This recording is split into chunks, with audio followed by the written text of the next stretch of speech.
Sa ngalan ng Ama, ng Anak at ng Espiritu Santo. Amen. Sumainyo ang Panginoon. At sumaiyo rin. Mga kapatid, upang maging marapat gumanap sa banal na pagdiriwang, pagsisihan natin ang ating mga kasalanan.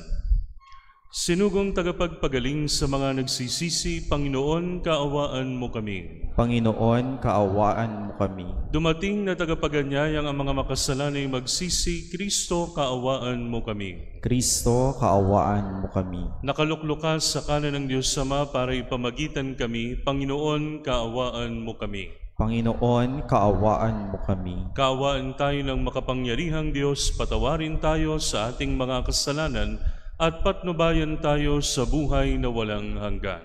Amen. Papuri sa Diyos sa kaitaasan.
Manalangin tayo.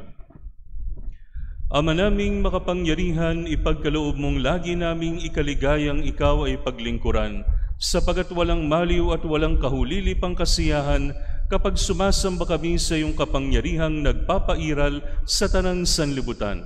Sa pamamagitan ni Jesucristo, kasama ng Espiritu Santo, magpasawalang hanggan. Amen.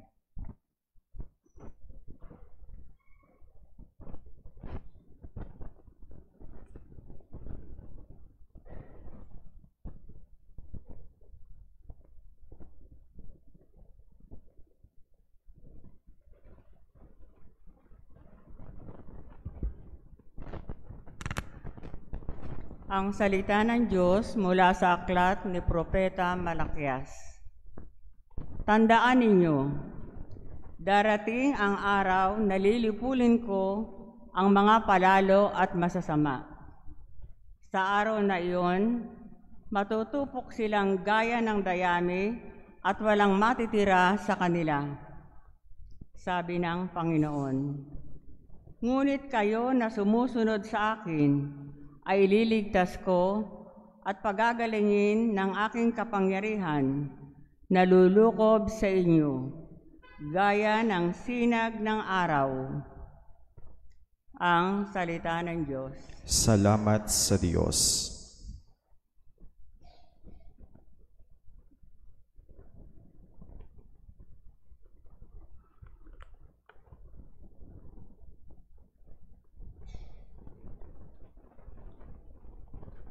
Poong hukom ay darating, taglay karunungan natin. Poong hukom ay darating, taglay katarungan natin.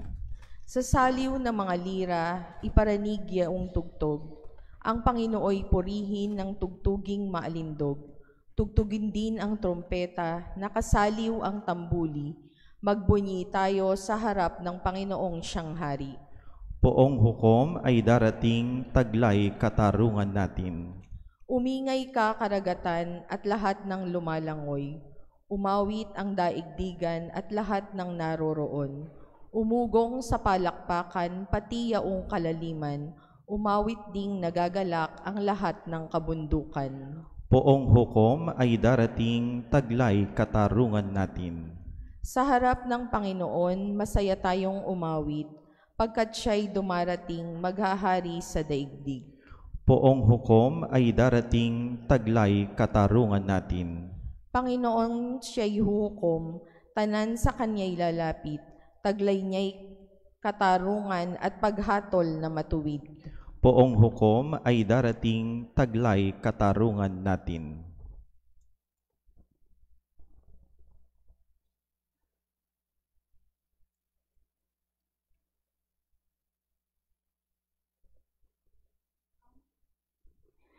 Ang salita ng Diyos mula sa ikalawang sulat ni Apostol San Pablo sa mga taga-Tesalonika. Mga kapatid, alam naman ninyo na dapat ninyong tularan ang aming ginawa. Hindi kami nahiyang magtrabaho nang kami nariyan pa. Hindi kami tumanggap ng anumang bagay kanino man nang hindi namin binabayaran. Nagpagal kami araw-gabi upang hindi maging pasanin ng ninuman sa inyo. Ginawa namin ito, hindi dahil sa wala kaming karapatang maghintay ng inyong tulong, kundi upang kayo'y bigyan ng halimbawang dapat sundan. Nang kasama pa ninyo kami, ito ang tagubiling ibinigay namin sa inyo. Huwag ninyong pakanin ng sinumang ayaw gumawa. Binanggit namin ito sapagkat nabalitaan naming may ilan sa inyo na ayaw magtrabaho at walang inaatupag, kundi manghimasok sa buhay ng may buhay. Sa pangalan ng Panginoong Hesukristo, mahigpit naming ipinagtatagubilin sa mga taong ito na sila'y maghanap buhay at mamuhay ng maayos. Ang salita ng Diyos. Salamat sa Diyos.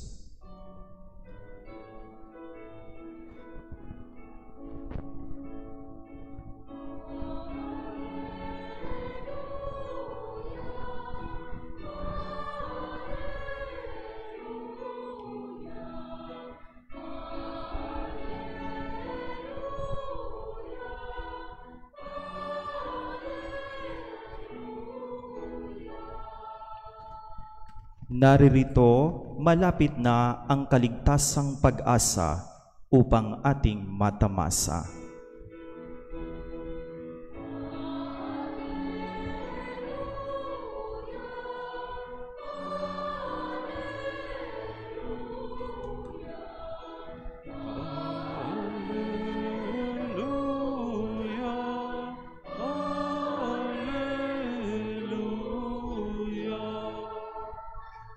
Sumainyo ang Panginoon. At sumaiyo rin. Ang mabuting balita ng Panginoon ayon kay San Lucas. Papuri sa iyo, Panginoon. Noong panahong iyon, pinag-uusapan ng ilan sa mga tao ang templo, ang kahangahangang mga bato na ginamit dito at ang mga palumuti nito na inihandog ng mga tao. Kaya't sinabi ni Jesus, darating ang panahong lahat ng nakikita niyong iyan ay guguho, walang batong matitira sa ibabaw ng kapwa bato. Tinanong nila si Jesus, Guro, kailan po ito mangyayari? At ano ang magiging palatandaan na ito'y magaganap na? Sumagot siya, mag-ingat kayo at nang hindi mailigaw ninuman, sapagkat marami ang darating sa aking pangalan na magsasabi, ako ang Mesiyas at dumating na ang panahon. Huwag kayong susunod sa kanila. Huwag kayong mababagabag kung makabalita kayo ng mga digmaan at mga himagsikan. Dapat mangyari ang mga ito, ngunit hindi darating karakaraka ang wakas. At sinabi pa niya, makikipagdigma ang bansa laban sa kapwa bansa at ang kaharian sa kapwa kaharian. Magkakaroon ng malakas na lindol, magkakagutom at magkakasalot sa iba't ibang dako. May lilitaw na mga kakilakilabot na bagay at mga kagilagilalas sa tanda buhat sa langit. Ngunit bago mangyari ang lahat ng ito, darakpin kayo't uusigin. Kayo'y dadalhin sa mga sinagoga upang litisin at ipabilanggo. At dahil sa akin ay ihaharap kayo sa mga hari at mga gobernador. Ito ang pagkakataon ninyo upang magpatotoo tungkol sa akin. Ipatatag ninyo ang inyong kalooban. Huwag kayong mababalisa tungkol sa pagtatanggol sa inyong sarili, sapagat bibigyan ko kayo ng katalinuhan at ng pananalitang hindi kayang tutulan o pabulaanan ng sinuman sa inyong mga kaaway. Ipagkakanulo kayo ng inyong mga magulang, mga kapatid, mga kamag-anak at mga kaibigan, at ipapapatay ang ilan sa inyo. Kapupuutan kayo ng lahat dahil sa akin, ngunit hindi mawawala ni isang hibla ng inyong buhok. Sa inyong pagtitiis ay tatamuhin ninyo ang buhay na walang hanggan. Ang mabuting balita ng Panginoon. Pinupuri ka namin, Panginoong Hesukristo.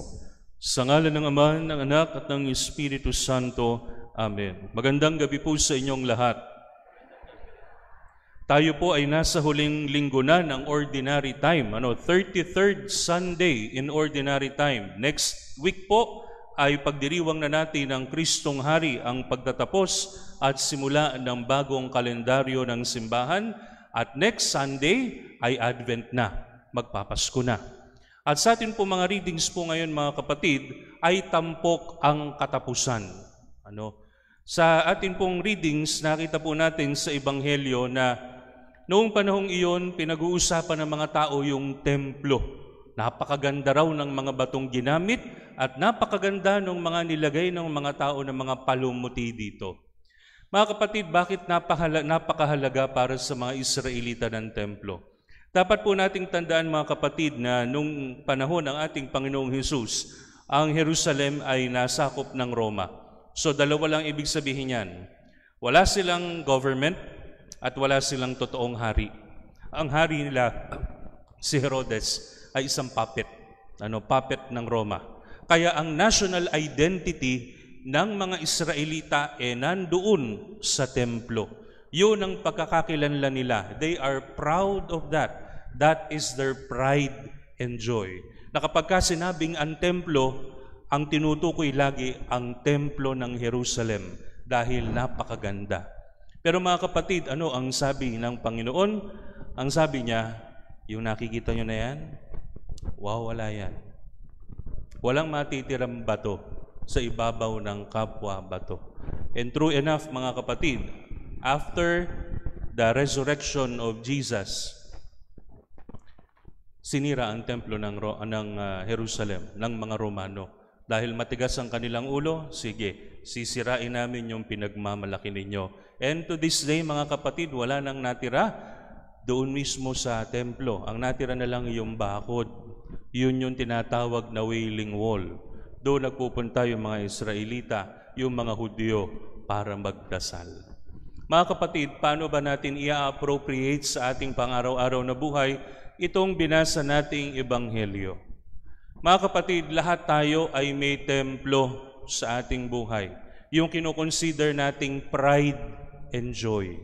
Yung pinagmamalaki natin, yung itinatangi natin, yung masaya tayo kasi nandyan yan. Pwedeng tao, pwedeng pag-aari, pwedeng kayamanan, pwedeng estado sa buhay o katungkulan sa pamayanan. But the Lord is telling us, lahat ng yan matatapos at mawawala din. O ipinagmamalaki natin ay ang ating magandang itsura at magandang pangangatawan. Siguro po narinig nyo na yung kantang tatanda. Tuloy nyo. Lilipas din tayo. No? Lahat kung nagpabotox ka sa nguso mo, sa pisngi mo, kung saan-saang bahagi ng katawan, pagka lumaon ng panahon at tumagal ng panahon, wala na yan. Di na maganda yan. Kahit magtapatato ka pa ng kilay hanggang batok mo, mawawala rin yan. Pera, ang pera mga kapatid, parang tubig na sinalok mo sa palad mo. Sumalok na ba kayo ng tubig sa palad? Hindi ba? Pag kinuha mong ganyan, akala mo hawak mo, pero unti-unti nakikita mo nawawala. Katungkulan sa buhay. Katungkulan sa buhay, estado sa buhay, social standing. Mawawala rin yan. Ilipas din. Mga artista nga, hindi ba? Meron mga sikat na artista nung araw, ngayon hindi nakilala. So sinasabi sa atin mga kapatid, na yung mga bagay na pinagmamalaki natin may katapusan, and even our own lives have an end. So anong gustong sabihin sa atin ng Panginoon mga kapatid? Na huwag tayong maging attached sa mga bagay na yan. Kasi one day soon, mawawala yan sa atin, babawiin yan sa atin, at iiwan din natin yan. Kanina po ginamit ko example sa Encanto, yung mga bahay sa San Miguel, Bulacan.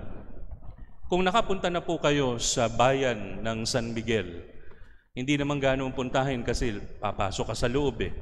Pero kapag ka napunta kayo doon, bago dumating ng simbahan, may makikita kayong mga malalaking magagandang bahay na pinaglumaan na ng panahon. Akala nyo ba yung mga bahay na kahoy ay hanggang first floor lang, hanggang second floor lang? Doon hanggang fourth floor. At itinuturing na yun ay isang premium spot noong araw dito sa Pilipinas dahil nandoon ang napakagagandang mga bahay. Pero ngayon, wala nang nag-aalaga. Pag dumaan kayo ron, it's either nag-abroad na yung mga kamag-anak o namatay na yung may-ari, at yung bahay na pinag-ipunan nila, pinaglaanan nila ng panahon at hirap, naaagnas, nasisira, inaanay. So mga kapatid, ang mensahe sa atin ng Ebanghelyo at mga pagbasa sa gabing ito, we must not be attached to these things because change will happen for the good or for the worse. Darating yan. Pero dapat tayong maging steadfast at faithful sa atin pong pananalig sa Diyos. Dapat nating kilalanin si Kristo ang Hari. Kaya nga po ito ang ating reading ngayon kasi next week ay Kristong Hari. Kinikilala natin ang paghahari ni Kristo sa lahat at sa lahat ng bagay. Siya lang ang mahalaga sapagat siya lang ang mananatili. Yung binawi sa atin, yung iniwanan natin, ang sabi po ni Propeta Malakias, siya lang ang makapagbabalik at makapagbibigay. Ang mga taong nananatiling tapat sa Kanya hanggang huli ay gagantimpalaan. And for us, mga kapatid, na naglalakbay sa buhay, may payo si St. Paul. Ang payo ni St. Paul sa atin, patuloy kang magtiyaga, make yourself useful, be faithful to your baptismal promises. Yung tungkulin mo bilang Kristiyano at huwag kang manghihimasok sa buhay ng ibang tao. Liwanag yun. Napakaganda. Huwag kang manghihimasok sa buhay ng ibang tao. Ang ayaw gumawa, huwag pakainin. Bawal ang tamad. Father, hindi naman ako lumalabas ng bahay. Bakit naman parang ang sakit tong sinasabi mo? Alam niyo mga kapatid, kahit hindi tayo lumabas ng bahay ngayon, pwede tayong manghimasok sa buhay ng ibang tao sa kagaganyan natin sa cellphone. Ay, yun na pala dumating na pala yung nasa abroad. Ay, doon na pala sila nagpunta. Ay, yung pala kasama niya. Stop doing that. Maraming napakagandang gawin sa buhay kaysa mag-scroll ka ng mag-scroll sa cellphone. Maraming makapagbibigay sa iyo ng tuwa at ligaya at fulfillment at magiging productive ka other than being preoccupied with the lives of other people. So mga kapatid, ito po yung paalala sa atin ng gospel. Magwawakas ang lahat ng bagay. Manatili tayong tapat. Gamitin natin ang panahon natin ng maayos at huwag tayong makialam sa buhay ng ibang tao. Ito po ang ating pagnilayan sa gabing ito, sa ngalan ng Ama, ng Anak, at ng Espiritu Santo. Amen. Pahayag natin ang ating pananampalataya.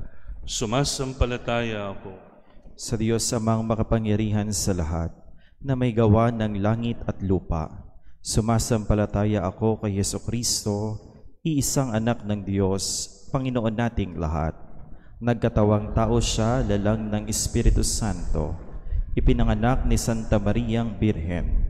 Pinagpakasakit ni Poncio Pilato. Ipinako sa krus, namatay, inilibing. Nanaog sa kinaroroonan ng mga yumao.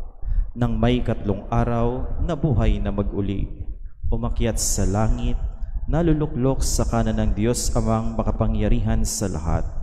Doon magmumulang paririto at huhukom sa nangabubuhay at nangamatay na tao. Sumasampalatay naman ako sa Diyos Espiritu Santo, sa banal na simbahang Katolika, sa kasamahan ng mga banal, sa kapatawaran ng mga kasalanan, sa pagkabuhay na maguli ng nangamatay na tao, at sa buhay na walang hanggan. Amen. Sa bawat panalangin po, ang atin pong itutugon, Panginoon, panatilihing buhay ang aming pag-asa.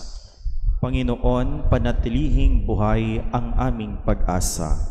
Idalangin natin ang banal na simbahan upang patuloy itong gabayan ng banal na Espiritu sa pagsusulong ng katapatan habang hinihintay ang pagbabalik ni Kristo sa wakas ng panahon. Ating isamo. Panginoon, panatilihing buhay ang aming pag-asa. Idalangin natin ang mga dumaranas ng kagutuman, digmaan, krisis sa ekonomiya at iba't ibang sakit upang makamit nila ang lunas sa mga suliraning ito at makaahon sa kanilang kalalagayan. Ating isamo.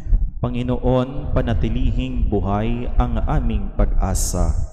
Idalangin natin ang ating bansa upang mapawi ang katiwalian, mamayani ang katarungan at katotohanan. Ating isamo. Panginoon, panatilihing buhay ang aming pag-asa. Idalangin natin ang ating pamayanan, pati ang mga mahal nating yumao, upang sama-sama nating salubungin ang Panginoon sa Kaniyang pagbabalik. Ating isamo. Panginoon, panatilihing buhay ang aming pag-asa. Amang makapangyarihan, pinili mo kami para kay Kristo. Maranasan nawa namin siya sa aming buhay, sa aming pagsasalita at katahimikan, sa aming paggawa at pamamahinga, sa aming pagkabalisa at pag-asa.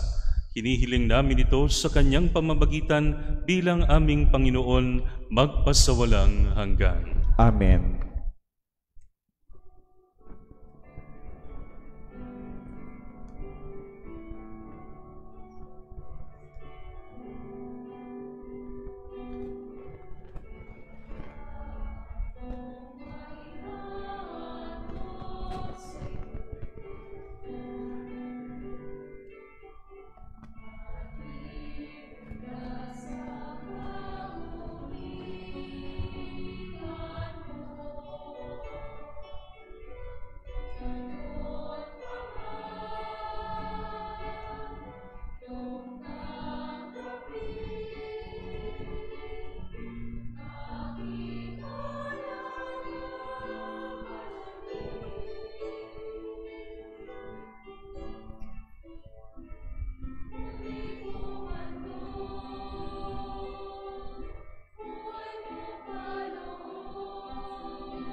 Manalangin kayo mga kapatid upang ang ating paghahain ay kalugdan ng Diyos amang makapangyarihan.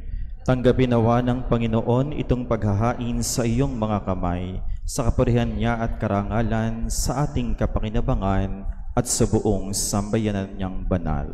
Ama naming lumikhay, pagkaloob mo ang iyong masintahing pagtingin sa aming mga alay, upang ang kagandahang loob mo ay aming makamtan, at ang bunga ng walang hanggang pag-iral ay aming mapakinabangan. Sa pamamagitan ni Hesukristo, kasama ng Espiritu Santo, magpasawalang hanggan. Amen. Sumainyo ang Panginoon. At sumaiyo rin. Itaas sa Diyos ang inyong puso at diwa. Itinaas na namin sa Panginoon. Pasalamatan natin ang Panginoong ating Diyos. Marapat na siya ay pasalamatan. Ama naming makapangyarihan, tunay ngang marapat na ikaw ay aming pasalamatan sa pamamagitan ni Hesukristo na aming Panginoon. Siyang salitang katuwang mo at kapiling noong ang lahat ng umiiral ay iyong likhain.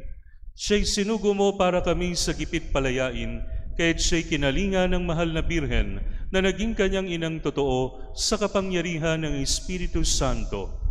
Inako niyang sundin ang loob mo at kamtin ang sambayanang banal para sa iyo. Pinagtiisan niyang iunat sa krus ang kanyang mga kamay upang magwakas ang kamatayan at mahayag ang pagkabuhay. Kaya kaysa ng mga anghel na nagsisiawit ng papuri sa iyo ng walang humpay sa kalangitan, kami nagbubunyi sa iyong kadakilaan.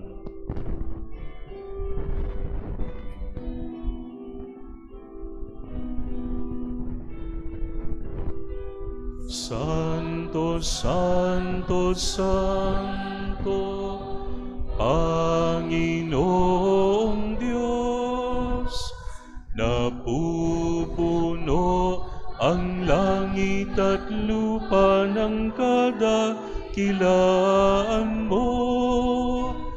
Hosana, Hosana, Hosana sa kaitaasan.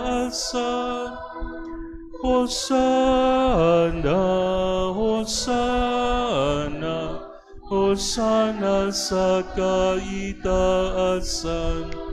Pinagpala ang naparirito sa ngalan ng Panginoon. Hosana, Hosana, Hosana sa kaitaasan. Hosana, Hosana, Hosana sa kaitaasan. Ama naming banal, ikaw ang bukal ng tanang kabanalan, kaya't sa pamamagitan ng iyong Espiritu, gawin mong banal ang mga kaloob na ito, upang para sa amin maging katawan at dugo ng aming Panginoong Hesukristo. Bago niya pinagtiis ang kusang loob na maging handog, hinawakan niya ang tinapay, pinasalamatan kanya, pinaghati-hati niya iyon, iniabot sa kanyang mga alagad at sinabi, "Tanggapin ninyong lahat ito at kanin. Ito ang aking katawan na ihahandog para sa inyo."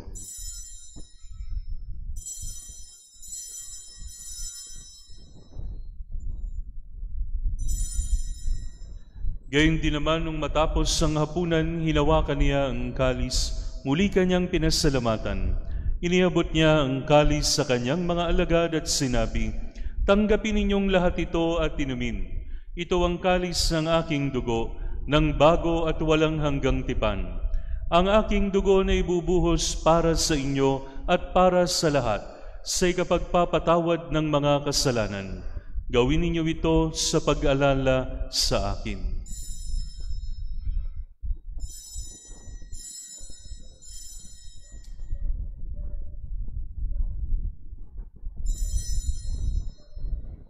Ipagbunyi natin ang misteryo ng pananampalataya.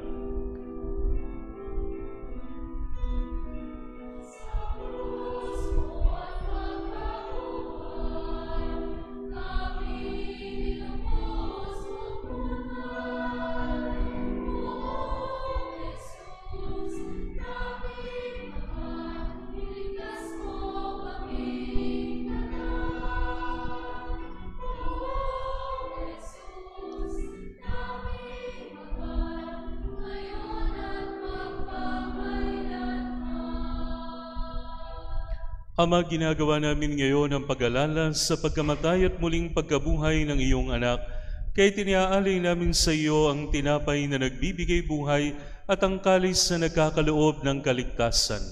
Kami nagpapasalamat dahil kami iyong minarapat na tumayo sa harap mo para maglingkod sa iyo.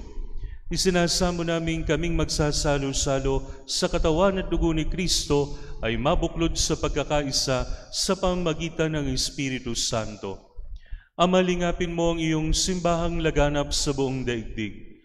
Puspusin mo kami sa pag-ibig kaysa ni Leon na aming Papa, ni Dennis na aming Obispo at ng Tanang Kaparian. Alalahanin mo rin ang mga kapatid naming nahimlay nang may pag-asang sila'y muling mabubuhay, gayon din ang lahat ng mga pumanaw. Kaawaan mo sila at patuloyin sa iyong kaliwanagan. Kaawaan mo at paging dapatin kaming lahat na makasalo sa iyong buhay na walang wakas, kaysa ng mahal na Birheng Maria na Ina ng Diyos, kaysa ni San Jose, kaysa ng mga apostol at lahat ng mga banal na namuhay dito sa daigdig ng kalugod-lugod sa iyo. May pagdiwang nawa namin ang pagpupuri sa ikararangal mo sa pamamagitan ng iyong anak na aming Panginoong Hesukristo.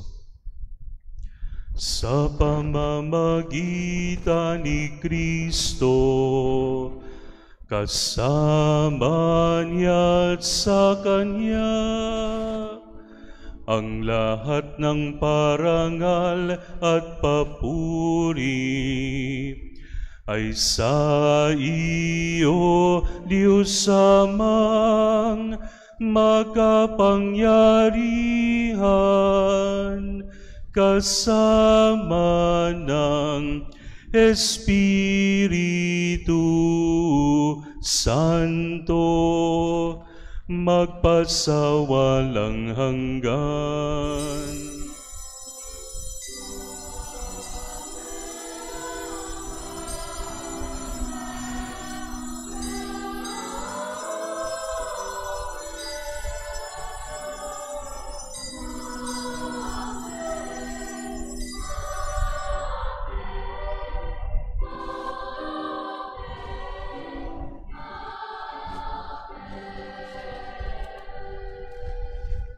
Sa tagubilin ng mga nakagagaling na utos at turo ni Jesus sa Panginoon natin at Diyos, ipahayag natin ng lakas loob.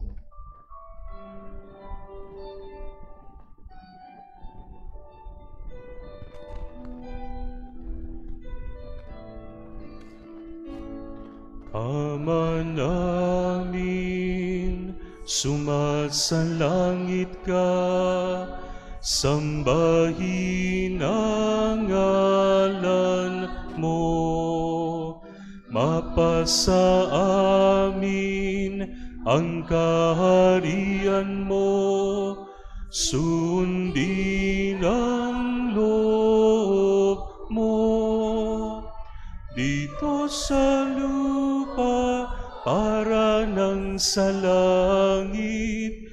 Bigyan mo po kami ngayon ng aming kakanin sa araw-araw at patawarin mo kami sa aming mga sala para ng pagpapatawad namin sa nagkakasala sa amin. At huwag mo kaming ipahintulot sa tukso, at yadya mo kami sa lahat ng masama. Hinihiling namin kami iadya sa lahat ng masama, pagkalooban ng kapayapaan araw-araw, iligtas sa kasalanan at ilayo sa lahat ng kapahamakan, samantalang aming pinananabikan ang dakilang araw ng pagpapahayag ng tagapagligtas naming si Jesucristo.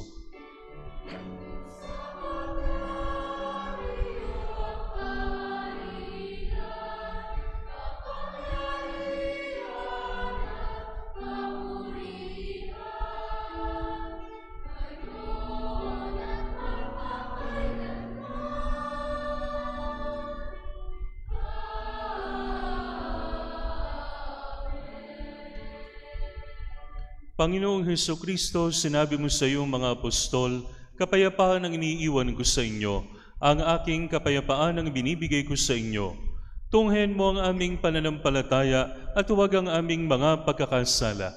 Pagkalooban mo kami ng kapayapaan at pagkakaisa ayon sa iyong kalooban, kasama ng Espiritu Santo, magpasawalang hanggan. Amen. Ang kapayapaan ng Panginoon ay laging sumainyo. At sumaiyo rin. Magbigayan kayo ng kapayapaan sa isa't isa.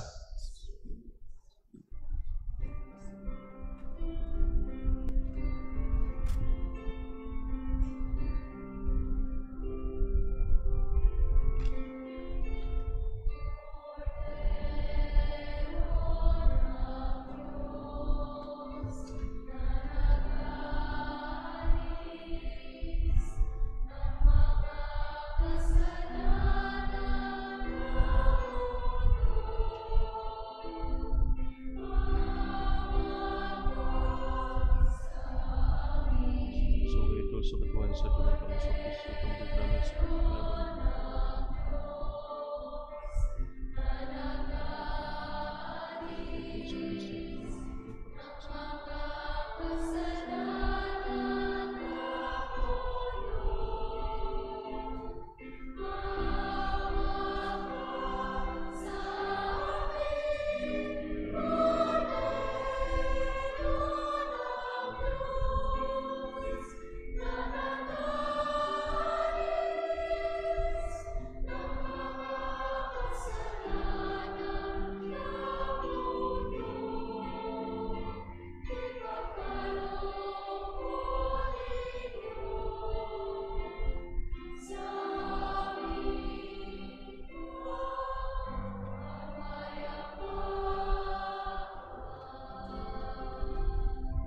Ito ang kordero ng Diyos, ito nag-aalis ng mga kasalanan ng sanlibutan. Mapalad ang mga inanyayahan sa kanyang banal na piging. Panginoon, hindi ako karapat-dapat na magpatuloy sa iyo. Ngunit sa isang salita mo lamang ay gagaling na ako.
Manalangin tayo. Ama naming mapagmahal, sa pinagsaluhan naming banal na pakikinabang, Ang amin nawang pag-ibig ay lalong madagdagan ng ginawa namin sa pag-alaala sa anak mong mahal, na nagutos si pagdiwang ang huling hapunan sa pamamagitan ni Jesucristo kasama ng Espiritu Santo, magpasawalang hanggan. Amen. Sumainyo ang Panginoon. At sumayo rin. At pagpalain kayo ng makapangyarihang Diyos Ama, Anak at Espiritu Santo. Amen. Naiyalay ng banal na misa, humayo kayong taglay ang kapayapaan ni Kristo. Salamat sa Diyos.